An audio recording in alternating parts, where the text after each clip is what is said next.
Hi everyone. ये video सिर्फ regular और एनसी वेब के स्टूडेंट के लिए है, एसओएल के लिए नहीं है। एसओएल के एग्जामिनेशन फॉर्म ऑलरेडी आप लोगों ने भर दिए हैं। तो दिल्ली यूनिवर्सिटी के रेगुलर और एनसी वेब स्टूडेंट्स के लिए मई जून 2024 एग्जामिनेशन के लिए एग्जामिनेशन फॉर्म रिलीज हो गए हैं अंडर ग्रेजुएट और पोस्ट ग्रेजुएट कोर्सेज के लिए। तो ये जो एग्जामिनेशन फॉर्म है एज यूजुअल आपको एसएलसी पोर्टल से भरने हैं। आपको ये दो नोटिस नज़र आ रहे होंगे एग्जामिनेशन ब्रांच की वेबसाइट पर जब आप जाओगे यूजी और पीजी कोर्सेज के लिए। तो लास्ट डेट जो है अप्लाई करने की वो 5 अप्रैल रखी गई है। मैं नोटिस एक बार आपको डाउनलोड करके दिखा देता हूँ। तो इसमें आप लोग देख सकते हो कि all concern regular and NC web student of semester 2, 4, 6, 8 और 10।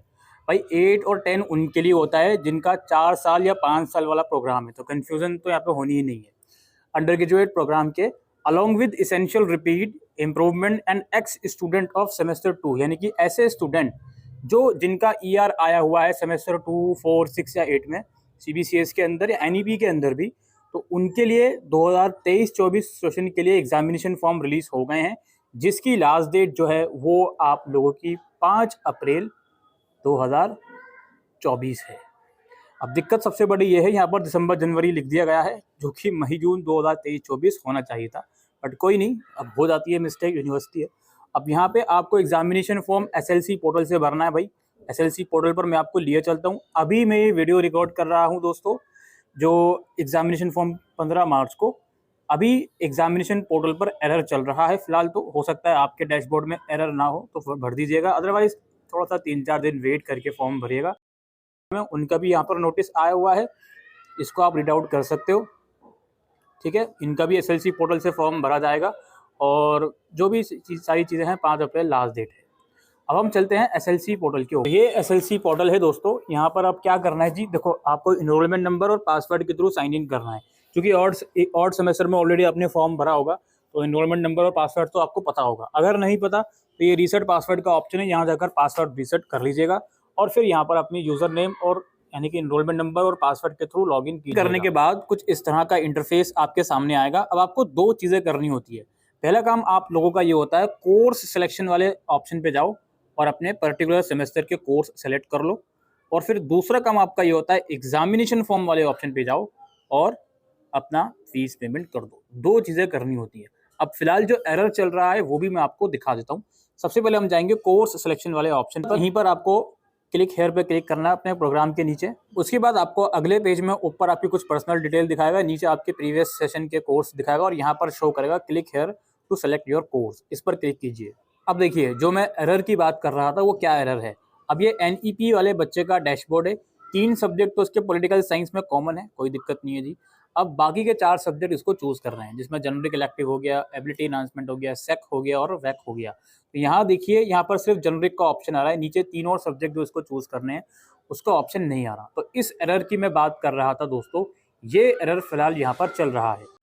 तो आप इसको चेक करते रहिए, जब कभी भी ये एरर ठीक हो जाए, आपके सारे सब्जेक्ट की कैटेगरी यहाँ पर शो हो रही हो, चाहे सीबीसीएस वाले हो या एनईपी वाले हो।